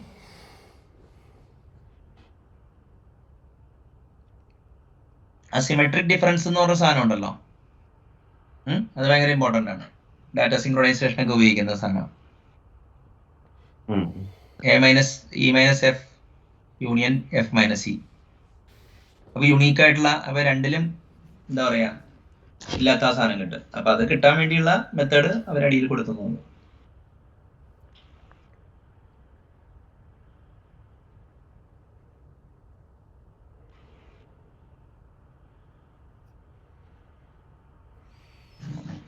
In a manufacturing plant, there are 2 machines. M1 be the event that the first machine fails on a given day. M2 idana. Suppose the probability that M1 is 0.1, probability of M2 is 0.15, and probability that they both fail. Idu nerthe thanne problem thanne. Calculate the problem that at least one machine fails. Adu union idu cheyunu. Use the complement to find the probability that neither machine fails. Adu 1 minus idu thanne. Ee problem ellam ore class of problem aanu. Appo at least എന്താ പറയാ event algebra ആയിട്ടൊരു ബന്ധം ഉണ്ടാവുമല്ലോ.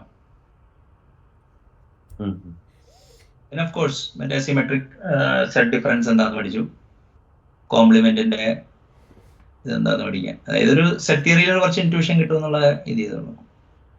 നമുക്കിനി കുറച്ചുകൂടി interesting ആയിട്ടുള്ള വേറെ പ്രോബ്ലമല്ല. In a room of 23 people, അതായത് ഒരു പ്രോബിലിറ്റിയുടെ റിസൾട്ട് ആണ്. ഒരു റൂമിൽ കുറെ ആൾക്കാർ അസംബിൾ ചെയ്തിട്ടുണ്ടെങ്കിൽ അവരുടെ മറ്റേ ബർത്ത്ഡേ, 2 പേരുടെ ബർത്ത്ഡേ 365 ദിവസമുണ്ട്, ഈ ഒരേ ദിവസം ആവാനുള്ള പ്രോബിലിറ്റി 23 പേര് വന്നു കഴിഞ്ഞാൽ അറ്റ്ലീസ്റ്റ് കൊളൈഡ് ചെയ്യും എന്നാണ് പറയുന്നത്. നമുക്ക് അധികം പേര് വേണ്ട ഒരു റൂമിൽ. ഓക്കെ, അപ്പോൾ നമുക്കത് എങ്ങനെയാ അവർ കാൽക്കുലേറ്റ് ചെയ്യണമെന്ന് നോക്കാം. Calculate the compliment. അതായത് ഇപ്പൊ എന്താ കാര്യം എന്ന് പറഞ്ഞു കഴിഞ്ഞാൽ നമുക്കിപ്പോ എന്താ വേണ്ടേ, ഈ 2 പേരുടെ ബർത്ത്ഡേ കൊളൈഡ് ചെയ്യും എന്നുള്ളതാണ്. അപ്പൊ 2 പേരുടെ ബർത്ത്ഡേ കൊളൈഡ് ചെയ്യാതിരിക്കാനുള്ള പ്രോബിലിറ്റി കാൽക്കുലേറ്റ് ചെയ്തിട്ട് അത് 1 നിന്ന് കുറച്ച് കളഞ്ഞാൽ മതി.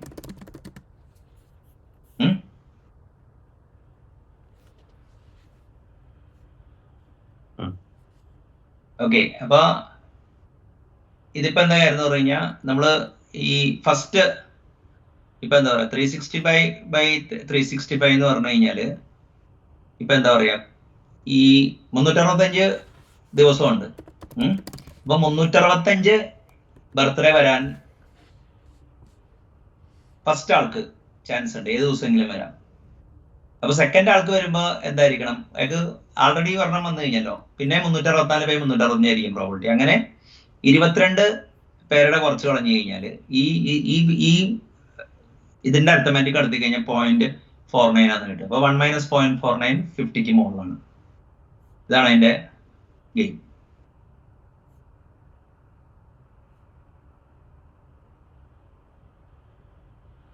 ടോട്ടൽ 365 ആണ്. അപ്പൊ ഏത് 365 ഡേയ്സും വരാലോ.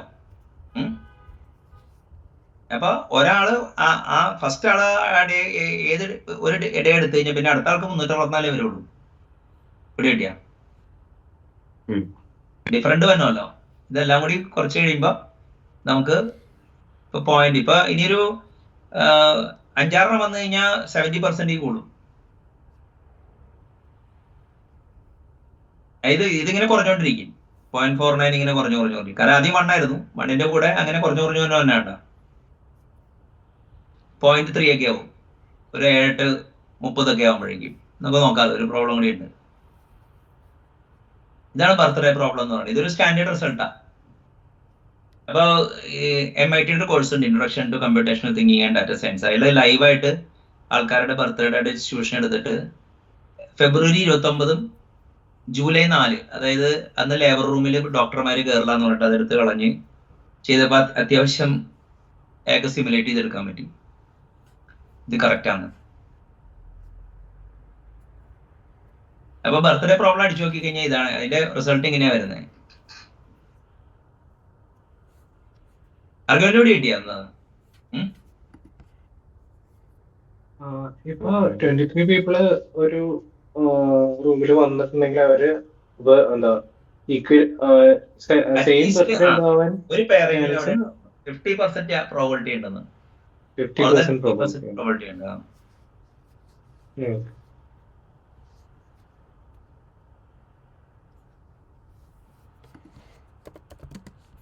അടുത്തത് ഇൻ എ റൂം ഓഫ് വേണ്ട പെട്ടെന്ന് 22-29 ആയപ്പോഴേക്കും കണ്ട 0.29 ആയി. അപ്പൊ കണ്ട 70% പേര് വന്നു. നേരത്തെ 23 നിർത്തി. 50% താഴെ വന്നല്ലോ. ഡിഫറെന്റ് ആവാനുള്ള പ്രോബിലിറ്റി. അപ്പോ മറ്റേ ഷെയർ ചെയ്യാനുള്ള പ്രോബിലിറ്റി 50 പോയിന്റ് സംതിങ് ആയി. 23 പേര് വന്നപ്പോ 22 പേര് വന്നപ്പോ 29 വന്നപ്പോഴേക്കും കണ്ടോ ഈ ഇതിപ്പോ 40 വന്നു കഴിഞ്ഞാൽ ഉറപ്പായിരിക്കും.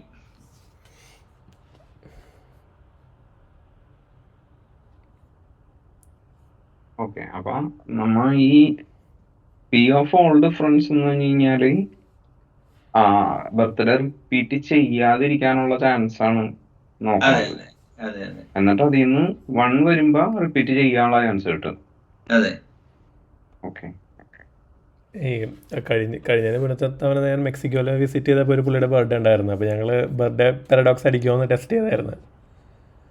അതായത് 20ഓളം പേര് ഉണ്ടായിരുന്നു, പക്ഷെ അടിച്ചില്ല. 23 കൗണ്ട് എന്നുള്ളത് പിന്നീട് അങ്ങനെയല്ല, അന്നേരം അടിച്ചില്ല. 20 പേര് വെച്ചിട്ട് അല്ല നിർബന്ധം കിട്ടണം എന്ന് അല്ല, ജസ്റ്റ് ഒരു ഫണ്ണായിരുന്നു. സാറെന്താ പറഞ്ഞ കേട്ടില്ല?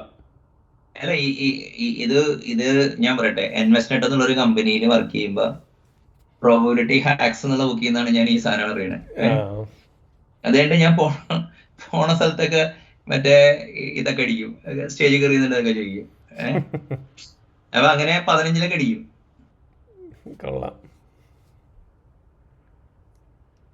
അല്ല, ഇത് പ്രോബിലിറ്റി കുറവെന്നുണ്ടെങ്കിലും 50% താഴെയാണെന്നുണ്ടെങ്കിലും വന്നുകൂടാന്നില്ലല്ലോ. പ്രോബിലിറ്റി കുറവാണ്. അല്ല, പക്ഷെ ഞെട്ടിക്കുന്ന എന്താണ്, ഈ 23-30 ആയപ്പോഴേക്കും 50-70% ആയി പ്രോബിലിറ്റി റാപ്പിഡ്ലി. ഈ ഗ്രേറ്റർ ദാൻ 365 ആണെങ്കിൽ 1 അടിക്കും എന്നാണ് പറയണത്. ഏതാ ഷുവർ ആയിട്ട് ഉണ്ടാവുന്നതാണ് അതിന്റെ അർത്ഥം. അതെ. അല്ല, അവിടെ പിന്നെ മറ്റേ പ്രോബ്ലം ഇല്ലേ, എന്താണ് probability of probability principle apply ചെയ്താ പോരെ? ഏത് കേട്ടില്ല? Pigeon hole principle. അതെ.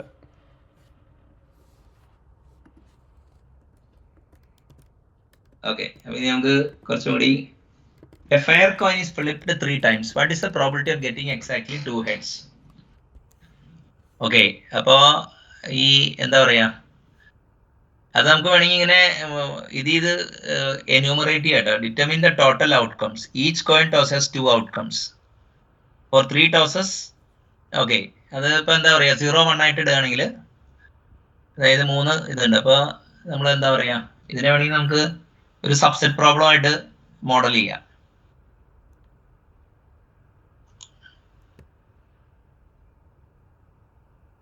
നമുക്ക് ഇതിനൊരു ഇതുണ്ട്.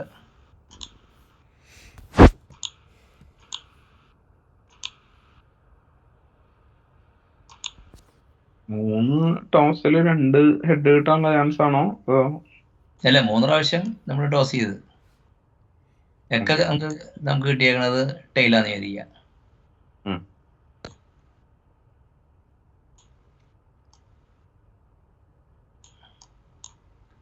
വൺ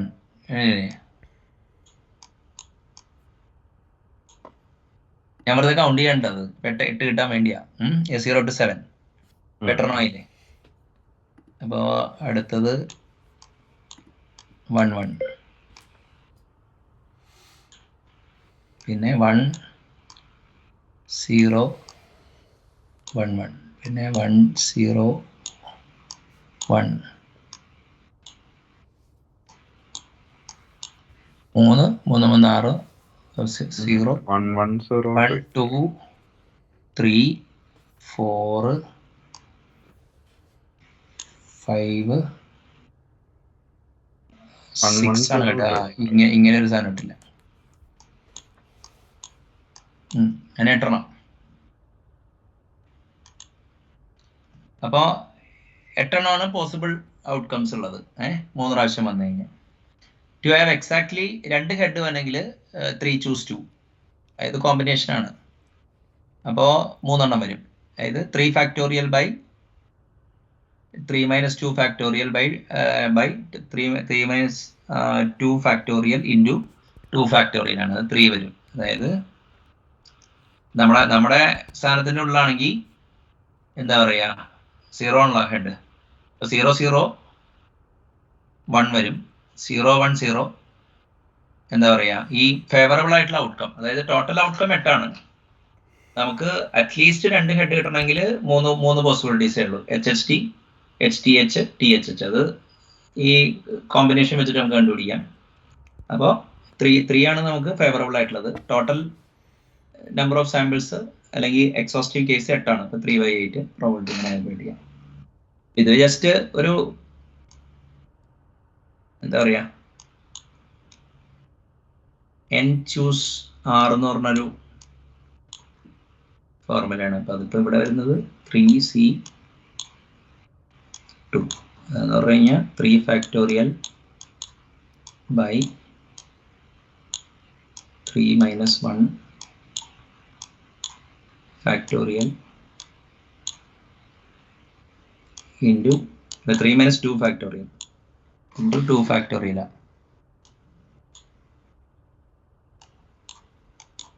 3 minus 2 factorial 1 ആണ്. 1 factorial. അപ്പോൾ 1 തന്നെ. 2 factorial by 3 factorial എന്ന് പറയുമ്പോൾ 3 into 2 factorial ക്യാൻസൽ ചെയ്തു പോകും. ഇപ്പോൾ 3 ആണ് 3. അപ്പോൾ ഫേവറബിൾ ഔട്ട്കം അവരെ എന്യൂമറേറ്റ് ചെയ്യുന്നുള്ളൂ. അപ്പോൾ ഇവിടെ ശരിക്കും പറഞ്ഞു കഴിഞ്ഞാൽ ഈ 8 ഉണ്ടാക്കാം. നമ്മൾ എന്താണ് ഈ ചെയ്ത മാതിരി 8 ഉണ്ടെന്ന് നമുക്ക് മനസ്സിലാവും.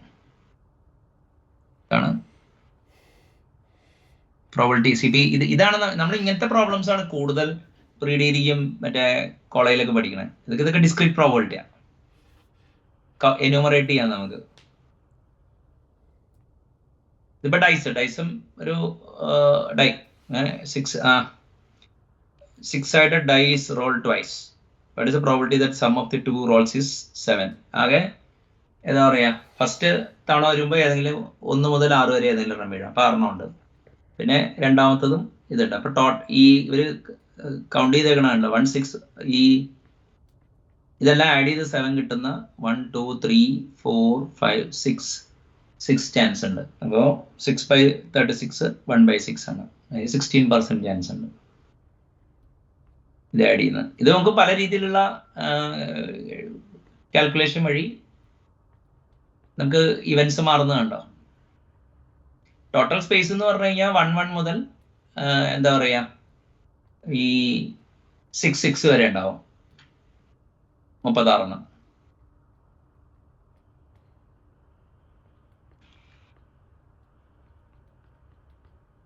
ഇത് ഇന്നലെ യൂണിഫോം ഡിസ്ട്രിബ്യൂഷൻ എന്ന് പറയാം. അപ്പൊ നമ്മൾ ഡിസ്ട്രിബ്യൂഷനെ കുറിച്ച് ഇന്നലെ പൊസോൺ ഡിസ്ട്രിബ്യൂഷൻ നമ്മൾ എന്താണെന്ന് പഠിച്ചു.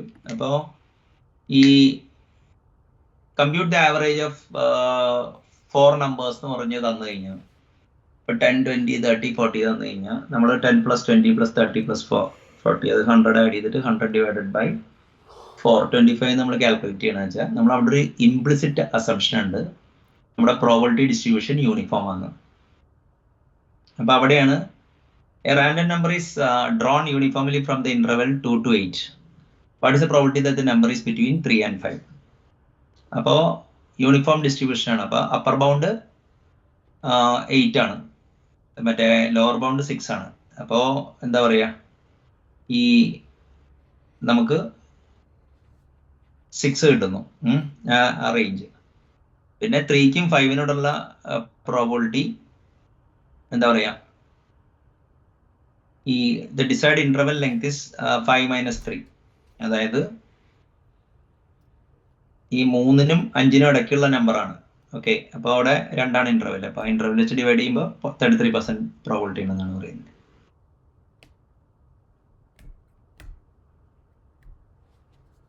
അതായത് എന്താ പറയാ, ഈ 4ഉം 5ഉം വരാനുള്ള പ്രോബിലിറ്റിയാണ് അവർ നോക്കുന്നത്, 4ന്റെ പ്രോബിലിറ്റി അല്ല.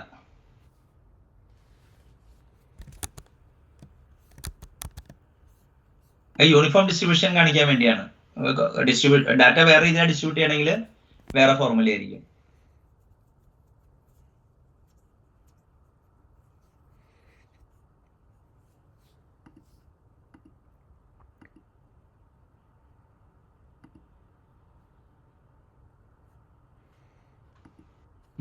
അപ്പൊ ഏകദേശം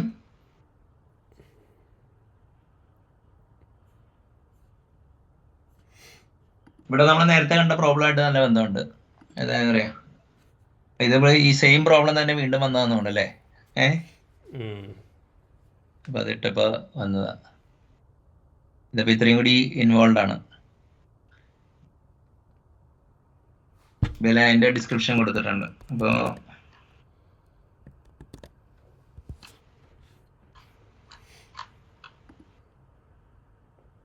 ഓക്കെ, അപ്പോൾ ബേസിക് ഐഡിയ ഇതാണ്. അതായത് എന്താ പറയുക, നമ്മളൊന്ന് സ്കിം ചെയ്യാം. ബേസിക് കോൾമോഗ്രോവ് ആണ് ഈ പ്രോബിലിറ്റി ആക്സിയോമറ്റൈസ് ചെയ്തത്. അപ്പോൾ അതിന് ഒരു റീസൺ ഉണ്ട്. 1650 തുടങ്ങിയ ഒരു സബ്ജക്റ്റ് ആയിട്ട് പോലും അത്രയും സമയം എടുത്ത് എന്തുകൊണ്ടാന്ന് വെച്ച് കഴിഞ്ഞാൽ, ഇത് പ്രോബിലിറ്റി തിയറി മാതിരിയുള്ളൊരു സബ്ജക്റ്റ് ആക്സിയോമറ്റൈസ് ചെയ്യാനുള്ള ടൂൾസ് വേൾഡിന് അവൈലബിൾ ആയിരുന്നില്ല. കാരണം സെറ്റ് തിയറി ജോർജ് കാൻഡർ 1895 കണ്ടാണ് ഇത് ചെയ്തത്. പിന്നെ ഈ ഹെൻറി ലെബ്സൊക്കെ ജീവിച്ചിരുന്ന കാലം നോക്കി അറിയാൻ പറ്റും.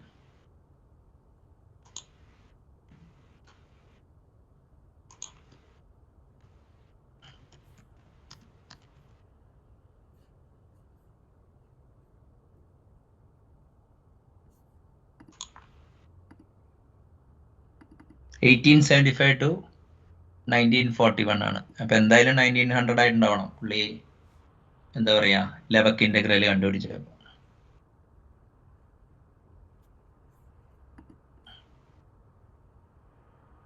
ഓക്കെ, അപ്പൊ അതുകൊണ്ടാണ് എന്താ പറയാ ഇതിന്റെ ഇത് വൈകിയത്.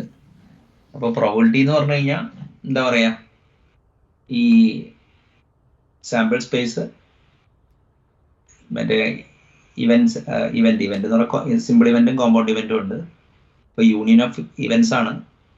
അത് യൂണിയൻ ഓഫ് ഇവന്റ് ക്യാൻ എന്താ പറയാ encompass sample space as well for each F which is a union of event. Okay, whether it is a basic event or a compound event, അതിന് നമുക്ക് ഒരു പ്രോബിലിറ്റി അസൈൻ ചെയ്യാം between 0 and 1. അപ്പോൾ ഈ എന്താ പറയാ അതാണ് ഈ സ്ക്രീനിൽ കാണിക്കുന്നത്. പിന്നെ എന്താ പറയാ, എന്തുകൊണ്ട് നമ്മൾ എന്താ പറയാ ഈ ആക്സിയോമാറ്റൈസ് ചെയ്യുമ്പോൾ നമുക്ക് കിട്ടുന്ന അഡ്വാൻറ്റേജ്, ഓഫ് കോഴ്സ് ഇവിടെ മറ്റേ എന്താ പറയാ കണ്ടിന്യൂസ് പ്രോബിലിറ്റി അല്ലെങ്കിൽ ഇൻഫൈനൈറ്റ് സ്പേസ് പ്രോബിലിറ്റി മോഡൽ ചെയ്യാനുള്ള എബിലിറ്റി കിട്ടുന്നുണ്ട്. പിന്നെ നമ്മൾ probability of A union B എന്താണ്, അതിൽ നിന്ന് നമ്മൾ കുറച്ച് വേർഡ് പ്രോബ്ലംസ് സോൾവ് ചെയ്തു. ഇനി കമ്മിങ് ഡേയ്സിൽ കുറച്ചും കൂടി കോംപ്ലിക്കേറ്റഡ് ആയിട്ടുള്ള പ്രോബ്ലംസ് സോൾവ് ചെയ്യാൻ പറ്റും. നമ്മൾ എന്താ പറയുക ഒരു ഇനിഷ്യലി കുറേ കാര്യങ്ങൾ ഇന്നലെ പ്രോബിലിറ്റി ഡിസ്ട്രിബ്യൂഷനെ കുറിച്ച് എടുത്തപ്പോൾ കുറച്ച് ഡിഫിക്കൽട്ടീസ് ഉണ്ടായിരുന്നു. അപ്പോൾ ആ ഏരിയ ഒന്ന് ക്ലിയർ ചെയ്യാൻ വേണ്ടിയാണ് ഇങ്ങനെ ഒരു അപ്രോച്ച് എടുത്തത്. So at least even if we haven't learned advanced probability, at least people will learn enough set theory. അപ്പോൾ ഈ ഡാറ്റ സിങ്ക്രണൈസേഷൻ പ്രോബ്ലമായിട്ട് ബന്ധമുള്ള ഇപ്പോൾ സ്ക്രീനിൽ കാണുന്ന സിമെട്രിക് സെറ്റ് ഡിഫറൻസ് ഒരു വളരെ ഇമ്പോർട്ടൻ്റ് ആയിട്ടുള്ള ഒരു ഇതാണ്. പിന്നെ ഈ probability of E intersection F 0 വരുന്ന കേസ്, അതായത് ഡിസ്ജോയിന്റ് പ്രോബിലിറ്റി വരുമ്പോൾ probability of E intersection F ഇതായിരിക്കും. അപ്പൊ ഈ ഇൻഡിപെൻഡന്റ് ഈ ഡിസ്ജോയിന്റിന്റെ ഒരു ഫേമസ് കേസ് ഉണ്ട്, സാലി ക്ലാർക്ക് കേസ് എന്നാണ്. അത് that will be very useful here. ഇംഗ്ലണ്ടിൽ ഒരു ലേഡി ഉണ്ടായിരുന്നു, അവരുടെ പേര് സാലി ക്ലാർക്ക് എന്നായിരുന്നു. അപ്പൊ അവരുടെ ആദ്യത്തെ കുട്ടി സഡൻ ഇൻഫന്റ് ഡെത്ത് സിൻഡ്രോം വന്ന് മരിച്ചു. ഈ രണ്ടാമത്തെ കുട്ടി വീണ്ടും മരിച്ചു 2 കൊല്ലം കഴിഞ്ഞിട്ട്. അപ്പോ ഒരു ഫേമസ് സർജൻ ഉണ്ടായിരുന്നു, റോയ് മെഡോ എന്ന് പറഞ്ഞ, മുൻചാവ്സൺ സിൻഡ്രോം ബൈ പ്രോക്സി ഒക്കെ ഹൈപ്പോത്തസൈസ് ചെയ്ത ആളാണ്. പുള്ളി മറ്റേ കോടതി പുള്ളിനെ ടെസ്റ്റ് ചെയ്യാൻ വിളിച്ചപ്പോൾ പ്രോബബിലിറ്റി ഓഫ് ഒരു death happening in a pregnancy SIDS രോഗത്തിന്റെ 1/8053 ആണ് കണ്ടുപിടിച്ചു. അപ്പോ അവിടെ അവരെന്ത് ചെയ്തെന്ന് വെച്ച് കഴിഞ്ഞാൽ നെക്സ്റ്റ് ഇവന്റ് പ്രീവിയസ് ഇവന്റ് ആയിട്ട് ബന്ധമില്ല എന്നുള്ള അസംഷനിൽ എന്താ പറയാ, ഈ മൾട്ടിപ്ലിക്കേറ്റീവ് ലോ ഓഫ്, അതായത് ഫസ്റ്റ് ഇവന്റ് ഇത് ചെയ്യാനുള്ള, അപ്പൊ 2 ഇവന്റ് അടുപ്പിച്ച് വരാനുള്ള പ്രോബിലിറ്റി എന്താന്ന് കാൽക്കുലേറ്റ് ചെയ്തപ്പോൾ പ്രോബിലിറ്റി മൾട്ടിപ്ലൈ ചെയ്തപ്പോൾ 1/8053 ഇൻറ്റു 1/8053 ചെയ്തപ്പോൾ 1/73 മില്യൺ വന്നു. അൺഫോർച്ചുനേറ്റ്ലി ബ്രിട്ടന്റെ പോപ്പുലേഷൻ അന്ന് 60 മില്യണേ ഉണ്ടായിരുന്നുള്ളൂ. അപ്പോൾ 2 പേര്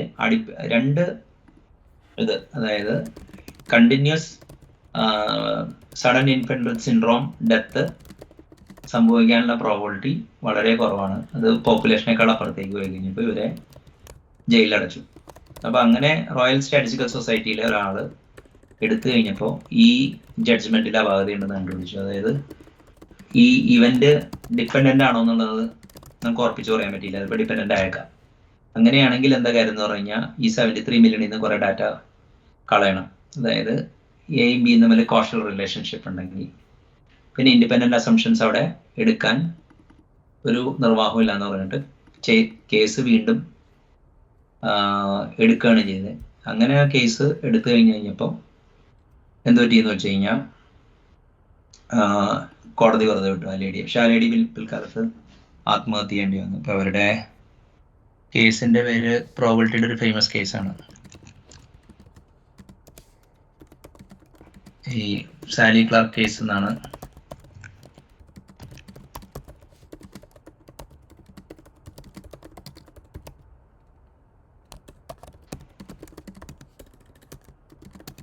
സാലി ക്ലാർക്ക് ഇവരുടെ ഈ സ്റ്റാറ്റിസ്റ്റിക്കല് ഇത് വായിച്ചു കഴിഞ്ഞാൽ സെറ്റ്സ് വെച്ച് മരിക്കാനുള്ള 1/73 million Roy meadow കണ്ടുപിടിച്ചാണ്.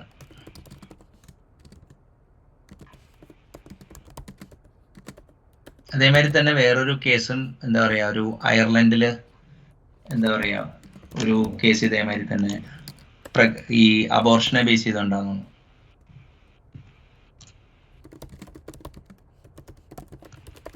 What are the statistical connotation of the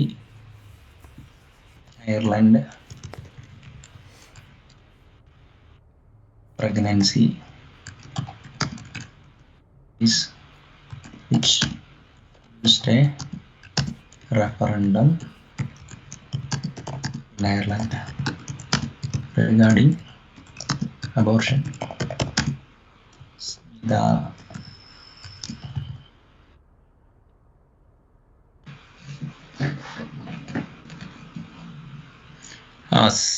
Savita Halappanavar എന്നാണ്. Statistically, before the referendum, thousands of Irish women traveled abroad, primarily to England and Wales, for abortion services. In 2010, 4,402 from Ireland and abortion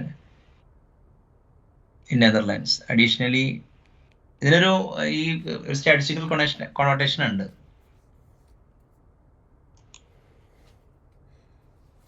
ഞാൻ വേറെ എന്തൊരു സാധനം ഞാൻ കണ്ടിട്ടുണ്ട്. അപ്പൊ ഈ ഈ രണ്ട് കേസ് ഒരുമിച്ച് ആൾക്കാർ റെഫർ ചെയ്യണതാണ് എന്താന്നുള്ളത് ഞാൻ നെക്സ്റ്റ് റിസർച്ച് ചെയ്തിട്ട് അല്ല അത് മനസ്സിലായോ. 73 million വന്നു കഴിഞ്ഞപ്പോ അവിടുത്തെ എന്താ പറയാ ഫസ്റ്റ് പ്രഗ്നൻസി കോംപ്ലിക്കേഷൻ സെക്കൻഡ് ആയിട്ട് ബന്ധമില്ല എന്നുള്ള അസംഷൻ എടുത്ത് ഇൻഡിപെൻഡന്റ് ഇവന്റ് ആയിട്ട് എടുത്തു.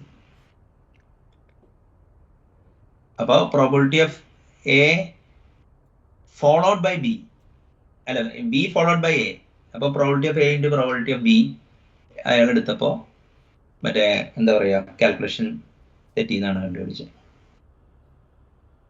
ഇവിടെ എ ഓർ ബി കാൽക്കുലേറ്റ് ചെയ്യുമ്പോഴാണ് അതിൽ ഒരു ഡൗട്ട് ചോദിക്കട്ടെ.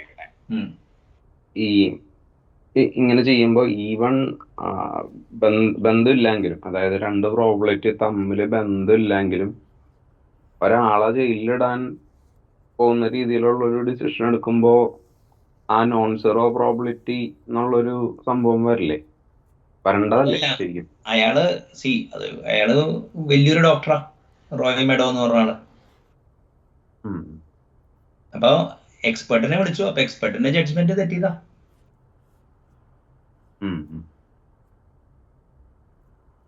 ഓക്കെ. അല്ല എന്ന് വെച്ചാൽ ഓട്ടോമാറ്റിക് ആയിട്ട് പ്രൂഫ് ഒന്നും ഇല്ലല്ലോ. അപ്പൊ പ്രോബിലിറ്റിനെ ബേസ് ചെയ്തിട്ട് ജയിലിൽ പോവാന്ന് പറയുമ്പോ അപ്പൊ രണ്ട് അതായത് അവിടെ സ്വമേധയാ കേസ് സുവമോട്ടോ കേസ് എടുക്കുന്ന ഒരു സംസ്കാരമുണ്ട്. പോലീസുകാർ കേസ് എടുക്കും, ആരും കൊടുക്കേണ്ട കാര്യമില്ല. അല്ല കേസ് എടുത്തതിനല്ല ഞാൻ പറയണത് ആളെ പിടിച്ച് ജയിലിലിടുമ്പോ അതൊരു ഈ പ്രോബിലിറ്റിനെ ബേസ് ചെയ്ത് മാത്രം ജയിലിലിടാന്ന് പറയുമ്പോ അതൊരു പ്രശ്നമല്ലെന്ന് വെച്ചാൽ അതെടുത്തു. അത് സാലി ക്ലാർക്ക് കേസ് അങ്ങനെയാണ് അതിന്റെ. അപ്പൊ അതൊരു എന്താ പറയാ യൂസ് ആൻഡ് അബ്യൂസ് ഓഫ് സ്റ്റാറ്റിസ്റ്റിക്സിന്റെ ഉള്ളൊരു വൺ ഓഫ് ദി ഫേമസ് കേസാ. മനസ്സിലായോ?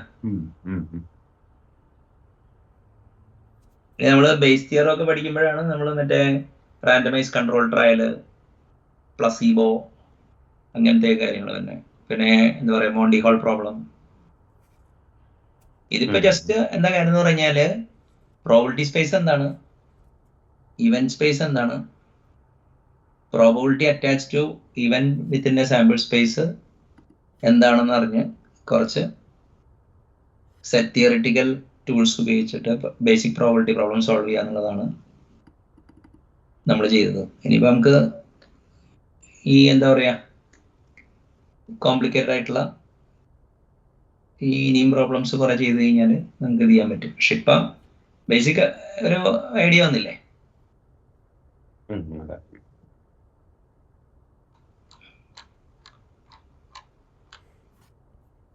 വേറെ ആർക്കെങ്കിലും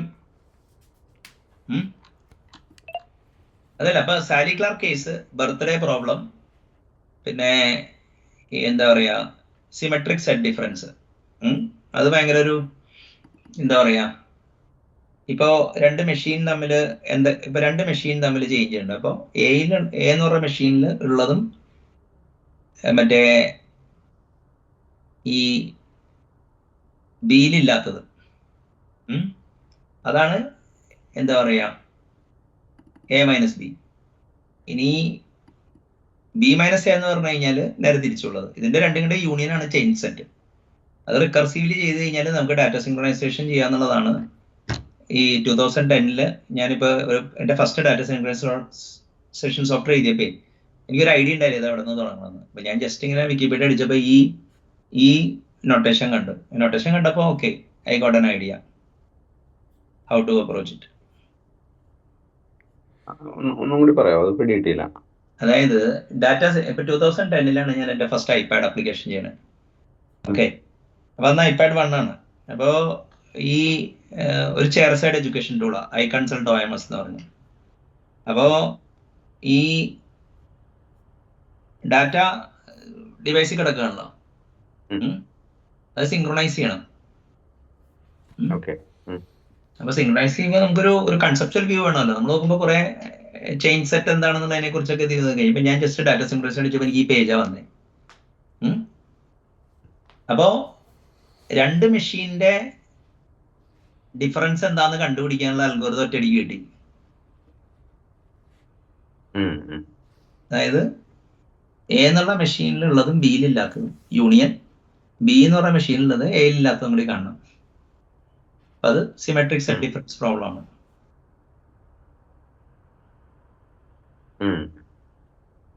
അത് നമ്മൾ റിപ്പീറ്റഡ്ലി അപ്ലൈ ചെയ്ത് കഴിഞ്ഞാൽ നമുക്ക് വേണമെങ്കിൽ n മെഷീന്റെ ചെയിൻ സെറ്റ് കാണാം.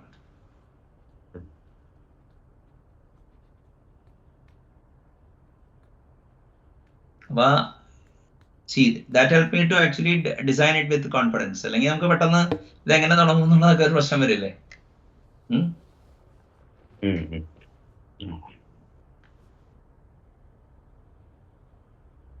അപ്പൊ അത് ഇപ്പൊ ഈ പ്രോബബിലിറ്റി പഠിക്കുമ്പോൾ നമ്മൾ സെറ്റ് തിയറിയിൽ നമുക്ക് കുറച്ച് ഐഡിയാസ് കിട്ടും. സെറ്റ് തിയറിയിലെ ഐഡിയ നമുക്ക് ലോജിക്കലി കൊണ്ടുപോകാം. അപ്പൊ ഇങ്ങനത്തെ കുറെ അഡ്വാൻറ്റേജസ് ഉണ്ട്.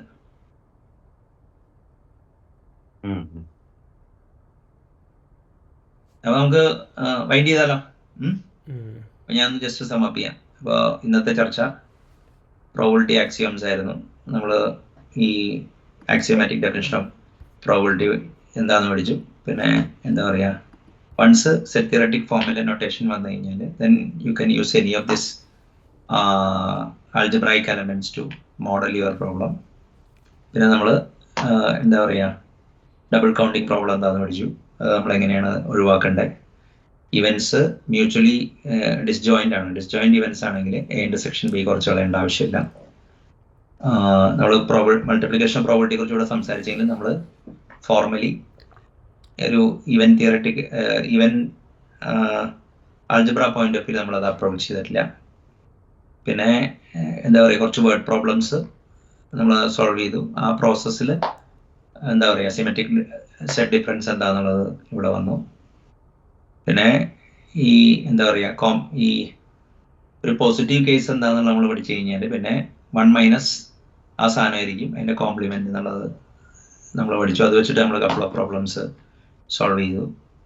അപ്പോൾ പിന്നെ ബർത്ത്ഡേ പ്രോബ്ലം എന്താണെന്നുള്ളത് വി വർ ഏബിൾ ടു എന്താ പറയുക ടേക്ക് എ സ്നീക്ക് പീക്ക്.